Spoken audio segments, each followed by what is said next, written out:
Bom dia a todos, que a paz do nosso Senhor e Salvador Jesus Cristo esteja contigo, meu irmão e minha irmã. A mensagem de hoje tem como tema: como vencer a culpa.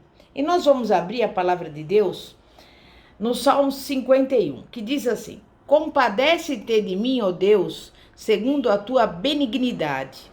Apaga as minhas transgressões, segundo a multidão das tuas misericórdias. Lava-me completamente da minha iniquidade e purifica-me do meu pecado. Pois eu conheço as minhas transgressões, e o meu pecado está sempre diante de mim.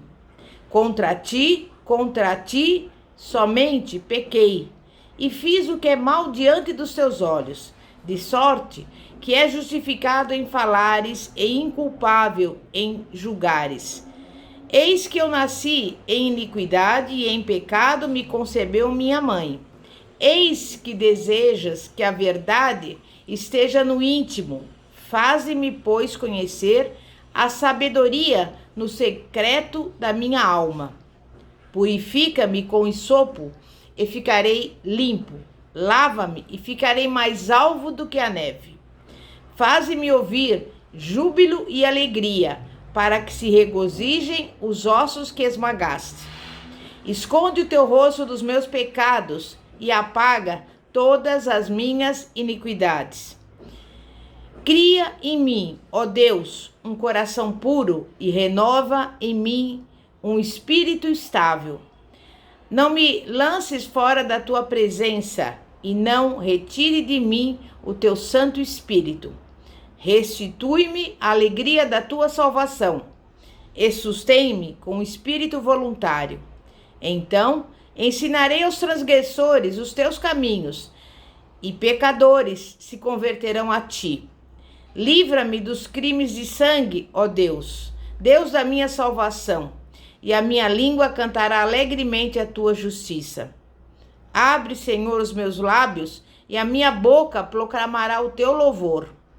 Pois tu não te comprases em sacrifícios. Se eu te oferecesse holocaustos, tu não te deleitarás. O sacrifício aceitável a Deus é o espírito quebrantado. Ao coração quebrantado e contrito não desprezarás, ó Deus. Faze o bem a Sião, segundo a sua boa vontade. Edifica os muros de Jerusalém. Então te agradarás de sacrifício de justiça, dos holocaustos e das ofertas queimadas. Então serão oferecidos novilhos sobre o teu altar. Meu irmão e minha irmã, a culpa é um gigante com curiosos poderes. É o gigante mais invisível e o mais pesado de todos. Davi tinha tudo e sabia disso. Um dia, não conseguia dormir e resolveu dar uma volta no terraço do palácio. Foi aí que viu uma mulher belíssima, Batseba. Tudo resultou em ato de adultério, o que abriu caminho para o remorso. Mandou a mulher para casa e tentou prosseguir a vida. Mas o incidente se transformou em pesadelo quando chegou a notícia de que Batseba estava grávida. Todos sabiam que o marido dela estava na guerra. Davi percebeu que sua autoridade moral de rei do Senhor logo se desgastaria se a verdade viesse à tona. Então, o que poderia fazer? Davi optou por uma solução que transformou a transgressão em tragédia. Mandou chamar o marido de Batseba, chamado Urias. Davi o convidou para jantar e tomar vinho no palácio. Depois o mandou para casa para passar algum tempo com a mulher. Não importa o que acontecesse entre o casal, isso criaria a oportunidade para apagar qualquer suspeita da criança ser ilegítima.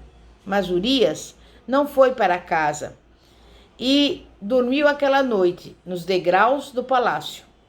O plano de Davi não teve sucesso. Não conseguia pensar mais nada a fazer. Finalmente, deu a Urias um bilhete para ser entregue ao general. O bilhete decretava que Urias devia ser enviado para a linha de frente, no combate mais sangrento. Depois, devia ser abandonado pelas tropas e deixado lá para morrer.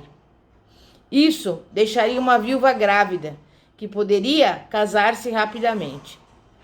Davi conhecia a gravidade dos seus atos e foi sentenciado com a pena de viver sozinho todo o ano seguinte. Temos 2 registros do que aconteceu na alma de Davi: o Salmo 32 e o Salmo 51. O Salmo 51 mostra a dor da culpa e o Salmo 32 mostra a resolução e a renovação. E isso nos mostra um legado de silêncio, mágoa e segredo, marcas reveladoras da culpa. Quando o estrago já está feito e a culpa se instala, o nosso primeiro impulso é o silêncio. Veja aqui o Salmo 32, versículo 3, que diz assim: enquanto eu mantinha escondidos os meus pecados, o meu corpo definhava de tanto gemer. A sua alma estava sofrendo e a sua saúde começou a acompanhar, o que sem dúvida sempre acontece. Ninguém é mais eloquente do que Davi quando fala na dimensão do sofrimento. Ele escreve no versículo 4 do Salmo 32: pois dia e noite a tua mão pesava sobre mim. Minhas forças foram se esgotando como em tempo de seca. Havia um grande exército à sua disposição, mas a sua consciência não podia ser governada. Davi não podia falar nada aos amigos, não podia falar com Deus. Somente Batseba e Joabe, seu conselheiro de confiança, sabiam a verdade. O rei passou um ano vivendo com um segredo insuportável, em exílio psicológico de Deus e das pessoas. Finalmente, Deus alcançou o mundo de Davi para oferecer uma saída. A voz de Deus veio através do profeta Natã. Era o enviado de Deus para confrontar o pecado. Agora, a situação estava exposta. Chegou o momento de colocar a casa em ordem. O que um homem diz a Deus num momento como esse? Assume totalmente responsabilidade pelo pecado. Davi assumiu a sua culpa. E eu digo a você, é preciso assumir a culpa para podermos nos distanciar dela. Temos que reconhecer a gravidade do pecado. Davi escolheu 4 palavras importantes para abranger a extensão das suas ações. A primeira é transgressão. Davi estava dizendo: rebelei-me contra a sua lei. A segunda é iniquidade, palavra que capta a ideia da perversidade da natureza humana. A terceira é pecado, palavra que significa errar o alvo. E a quarta é mal, que resume toda a sujeira sórdida, atitude vil e digna de condenação. Confissão, como sabemos, é a sinceridade diante de Deus e dos irmãos. Ela nos obriga a mudar de dentro para fora. A Bíblia fala no versículo 17 do Salmo 51. Os sacrifícios que agradam a Deus são o espírito quebrantado e contrito, ó Deus, não desprezarás. Davi soube o que significava ser desprezado por Deus. O ato de confissão foi intensamente doloroso e plenamente libertador. Não há meio de restauração se primeiro não reconhecermos a realidade do pecado. Sem isso, não há esperança. Davi depois se dirige a Deus e diz: contra ti, só contra ti, pequei e fiz o que tu reprovas. Depois de reconhecer a realidade do pecado, o segundo passo é voltar-se para Deus. Todo pecado é, acima de tudo, ofensa contra Deus. É por isso que quando se trata do perdão, também é somente Deus. Ninguém, senão Ele, pode nos redimir. Se você pecar contra mim, posso lhe perdoar, mas não posso remover a sua culpa. Não posso lhe dar esse nível profundo do perdão, porque não posso remover a ofensa contra o Senhor. Apenas Ele pode fazer isso. Agora, Davi, você pode ver aí nos versículos 2 a 12 do Salmo 51, busca a purificação.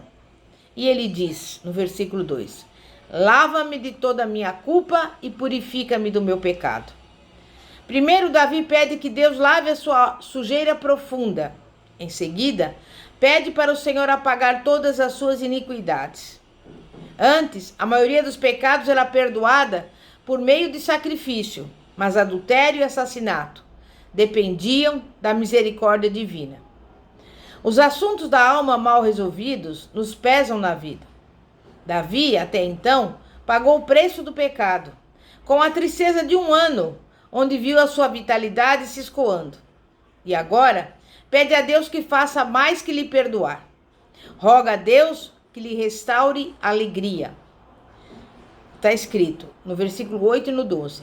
Faze-me ouvir de novo júbilo e alegria, e os ossos que esmagaste exultarão. Devolve-me a alegria da tua salvação, e sustenta-me com o espírito pronto a obedecer. Note que Davi não pede para ter a sua salvação restaurada. Esse é o primeiro passo. Ele quer de volta a alegria que ela produz, a libertação e a liberdade de uma nova vida redimida. Fazemos coisas que desagradam a Deus e muitas vezes não a enfrentamos com coragem. Chega a hora em que percebemos quando a nossa vida está triste. E quando isso acontece, precisamos verificar o acúmulo de pecados não confessados. Precisamos que a alegria da salvação seja restaurada. Os não cristãos jamais saberiam a diferença, porque eles sempre viveram sem Deus. Mas o cristão que tem uma recaída tem consciência de que lhe falta algo, a singular e infinita alegria de andar no Espírito. No versículo 11, Davi escreve: não me expulses da tua presença, nem tires de mim o teu Santo Espírito. Davi ora para não ser expulso da presença de Deus. Implora que Deus não lhe tire o Espírito Santo. E é isso que nós também devemos fazer. E você deve seguir o exemplo de Davi, que venceu a culpa. Embora ele tenha cometido 2 pecados terríveis, né? Como adultério e homicídio, nós vemos que ele se arrependeu sinceramente. Deus o perdoou e ele teve a sua vida redimida, porque ele soube como vencer esse sentimento de culpa que o acompanhava. E se você também está nessa situação, você vai orar aqui comigo e vai pedir a Deus que lhe devolva a alegria da salvação, que você possa superar essa situação pela qual você está passando agora, em nome de Jesus. Santíssimo Deus e poderoso Pai, Pai de nosso Senhor e Salvador Jesus Cristo, nós estamos neste momento lembrando que somos pecadores, que necessitamos de Ti, Pai, porque sem o Senhor nada podemos fazer. E neste momento queremos Te pedir perdão pelos nossos pecados. Nós assumimos o compromisso, Pai, de seguir fielmente a Tua palavra, de cada dia que passa sermos obedientes a Ti. Restaura a alegria da salvação, que nenhum sentimento de culpa fique dentro do nosso coração nem da nossa mente, e que nós possamos dar testemunho de Ti, Pai, para a glória do Teu santo nome. Que através do Teu Espírito Santo, Pai, possamos a cada momento dar bons frutos, porque sabemos que só o Senhor pode, neste momento, nos ajudar, nos restituir esta alegria, em nome de Jesus. Amém e graças a Deus. Glória a Deus. Eu convido você, que gostou dessa mensagem, a deixar o seu like no canal do YouTube, Igreja Poder de Cristo. Se você quiser mandar uma mensagem ou um pedido de oração, poderá fazê-lo pelo WhatsApp no seguinte número: 0 operadora 11 94229 5533. E também nós estamos aqui à disposição para orar pela sua vida. Bispa Fátima, da Igreja Evangélica Apostólica Poder de Cristo, situada na Avenida Ouro Fino, 2212, Bosque dos Eucaliptos, São José dos Campos. Amém, graças a Deus. Glória a Deus.